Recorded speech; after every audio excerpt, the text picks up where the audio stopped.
हाँ जी क्लास, कुछ network problem थी। ठीक है, तो हम पढ़ रहे थे वाच्य। वाच्य का अर्थ होता है बोलने का विषय। क्रिया के जिस रूप से यह पता चले कि बोलने का विषय क्या है, मतलब हम किस विषय पर बोल रहे हैं। ठीक है, बोलने का विषय क्या है, जो क्रिया हो रही है उसमें क्या बोला जा रहा है। अब मैं थोड़ा ब्रीफली कराऊंगी ताकि एक्सरसाइज भी हो जाए।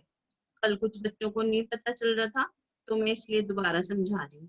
पहला है इसमें कि क्रिया हो रही है जैसे खेलना। ठीक है, खेली जा रही है, इसको समझना जरूरी है। पहले ये समझ आ गया तो आपको सब समझ आ जाएगा कि बोलने का विषय है क्रिया के जिस रूप से यह ज्ञात हो कि क्रिया व्यापार का विषय है, मतलब बोलने का विषय क्या है, करता है या कर्म हो रहा है उसमें वो है या उसमें भाव है। ठीक है, जिससे हमें पता चले, क्रिया के जिस रूप से ये पता चले कि उसको करने वाला कौन है। ठीक है, उसको उसको करने वाला करता है, कर्म है या भाव है, उसे हम कहते हैं वाच्य। तो इन स्थितियों को देखो, सभी बच्चे ध्यान से इन स्थितियों को देखेंगे, ये जो मैं अभी समझा रही हूँ। ठीक है, आप प्लीज इस चीज को पहले बहुत ध्यान से देख लेना। ये चीज अगर आपको समझ आ गई तो आपको आगे सारा समझ आ जाएगा।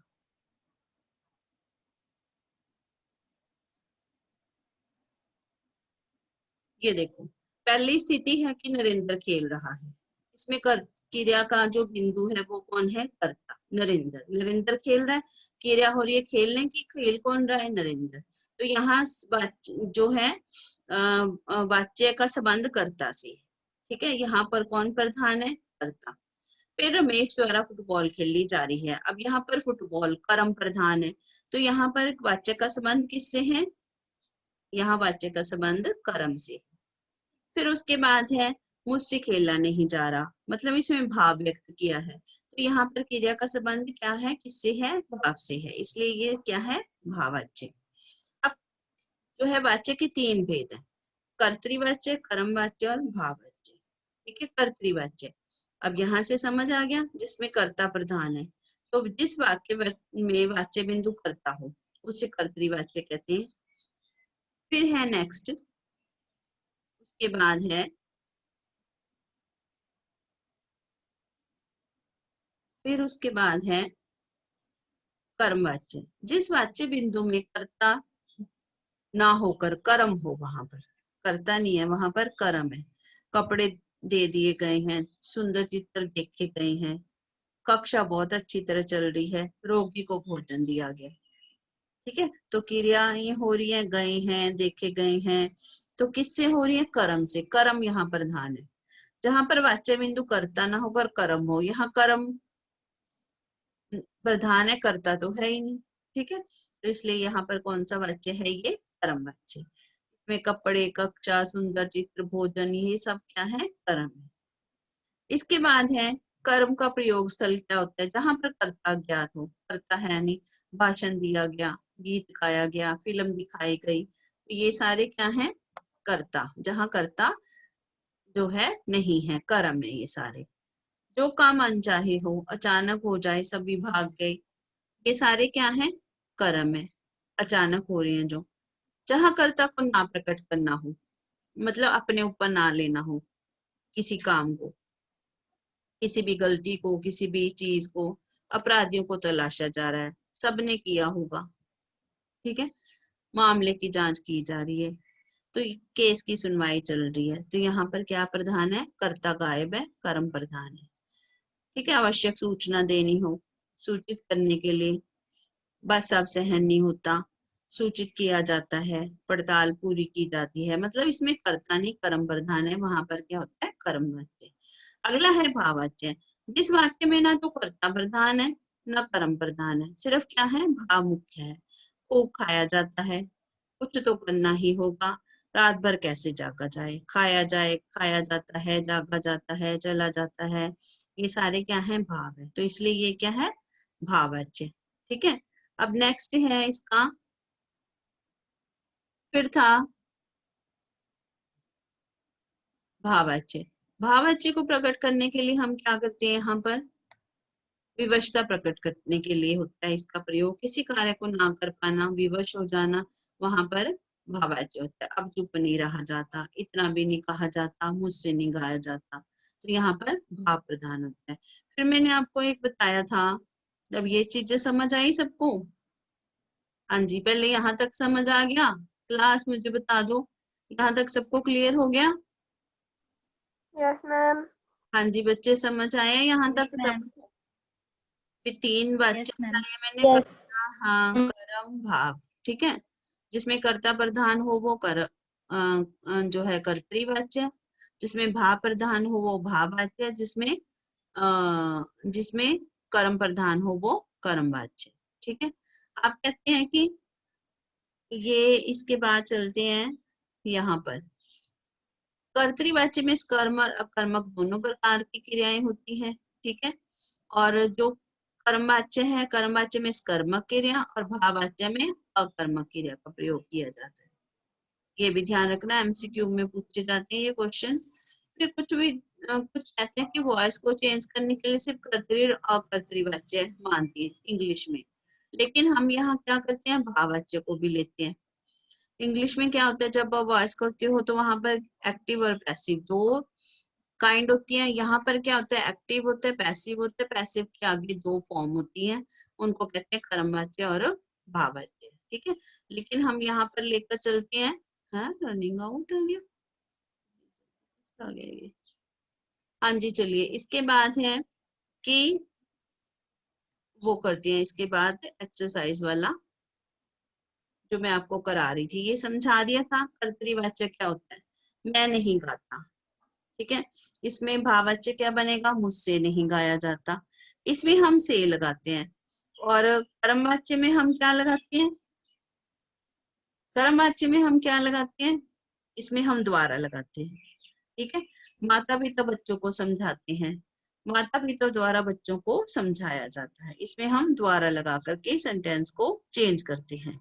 हाँ जी क्लास, मुझे ये बताओ, कल जो टेस्ट दिया था सबने, उसमें आर्यन के मार्क्स, फुल मार्क्स आए थे, है ना आर्यन? 30 आए आपके पूरे? आर्यन शर्मा, आर्यन शर्मा बोलिए। हाँ जी, और किसके आए थे? और भी आए हैं किसी के? स्नेहा, आपके कोई यस, उस कटे हैं नंबर? 7 है मैम मेरे। अच्छा, आपके 7 है, और आपके आर्यन फुल थे, 100% थे? Hello Aryan, Aryan Sharma, 7 out of 7? हाँ जी 100। और ये और किसके थे, बबली टेस्ट दिया था? हाँ बबली, यस मैम, दिया था। हाँ जी। तो आप उसमें मैंने मिक्स करके इसीलिए प्रश्न डाले थे कि आप कंफ्यूज मत होना, आपको पता हो वाच्य क्या है और वो क्या है, क्या नाम है, वाच्य क्या है, संज्ञा के क्या भेद हैं, परिचय में क्या होता है, संयुक्त वाक्य को किससे जोड़ते हैं, इसलिए मिक्स करके दिया था मैंने, ताकि आपको कंफ्यूजन ना हो। ठीक है, हाँ जी। और स्नेहा, और कौन था, बाकियों के जिनके मार्क्स बहुत कम आए हैं उनको फिर देखना पड़ेगा कि आप ध्यान से नहीं सुनते, थोड़ा सा आप ध्यान से सुनिए, तब आपको समझ आएगा कि उसमें क्या क्या चीजें बताई हैं। संयुक्त वाक्यों को किससे जोड़ते हैं, तो 2 या 2 से अधिक वाक्यों से जुड़े होते हैं, सोहेल। ठीक है, 2 या 2 से अधिक वाक्यों से जुड़े होते हैं, वो 2 से अधिक वाक्यों से संयुक्त वाक्य, और वो किससे जुड़े होते हैं, सामान्यधिकरण योजकों से। ये मैंने बहुत अच्छे से समझाया था, योजक वाला, इस मानाधिकरण योजक से जो संयुक्त वाक्य जुड़ा होता है। अब हम कर रहे हैं वाच्य। वाच्य में कर्म वाच्य, सिंपल सी बात है, कर्म वाच्य किसके लगाकर हमने चेंज करना है, द्वारा लगाकर। सिपाही ने जेब कतरे को पकड़ लिया। ठीक है, तो यहाँ पर क्या आएगा, सिपाही द्वारा जेब कतरे को पकड़ लिया गया। प्रेजेंट में है तो उसको प्रेजेंट में ही रखना है। माँ ने बच्चे को दूध पिलाया, माँ के द्वारा बच्चे को दूध पिलाया गया। तुम लाल कमीज नहीं पहनोगे, तुम्हारे द्वारा लाल कमीज नहीं पहनी जाएगी। ठीक है, फिर है इसको कर्तृवाच्य। कर्तृवाच्य क्या होता है, हमने इसको सिंपल बनाना है, बिल्कुल सिंपल। ना इसमें कर्ता होगा ना इसमें कर्म होगा, ठीक है। इसमें एक ही उद्देश्य और एक ही विधि, एक ही कर्ता होगा और एक ही काम होगा। पिता द्वारा बच्चों को खिलौने दिए गए, पिता ने बच्चों को खिलौने दिए, सिंपल। इसको ज्यादा से ज्यादा आप सिंपल बनाना है, कुछ नहीं, कनेक्टर नहीं होगा इसमें, योजक नहीं होंगे इसमें, जो है दो वाक्य नहीं जुड़े होंगे, एक ही वाक्य होगा, एक ही करने वाला होगा और एक ही इसमें विधेय होगा। राजा के द्वारा बच्चों का सम्मान किया गया, ठीक है। तो राजा ने वीरों का सम्मान किया गया, राजा ने वीरों का सम्मान किया, सिंपल। फिर नेक्स्ट है भावार्थ, इसका एक दो और देख लो। हाँ जी, हमारे द्वारा शरारती बच्चों की शिकायत की गई, हमने शरारती बच्चों की शिकायत की। फिर है थर्ड, अध्यापक के द्वारा विद्यार्थियों को पाठ पढ़ाया गया, अध्यापक ने विद्यार्थियों को पाठ पढ़ाया। फिर है प्रधानाचार्य के द्वारा स्कूल में छुट्टी की घोषणा की जाएगी, ठीक है। प्रधानाचार्य स्कूल में छुट्टी की घोषणा करेंगे। बाढ़ पीड़ितों की सहायता के लिए सरकार के द्वारा करोड़ों की सहायता राशि भेजी गई, बाढ़ पीड़ितों की सहायता के लिए सरकार ने करोड़ों की राशि भेज दी, ये हटा देंगे हम, ये गलत बना हुआ है ना, द्वारा करोड़ों की, इसको हमने कर्तृवाच्य बनाना है, कर्तृवाच्य होता है सरल वाक्य। फिर है भाववाच्य बनाना, भाववाच्य में हम क्या लगाते हैं, से लगाकर बनाएंगे, ठीक है। कर्मवाच्य में हम द्वारा लगाएंगे और भाववाच्य में हम क्या लगाएंगे, से।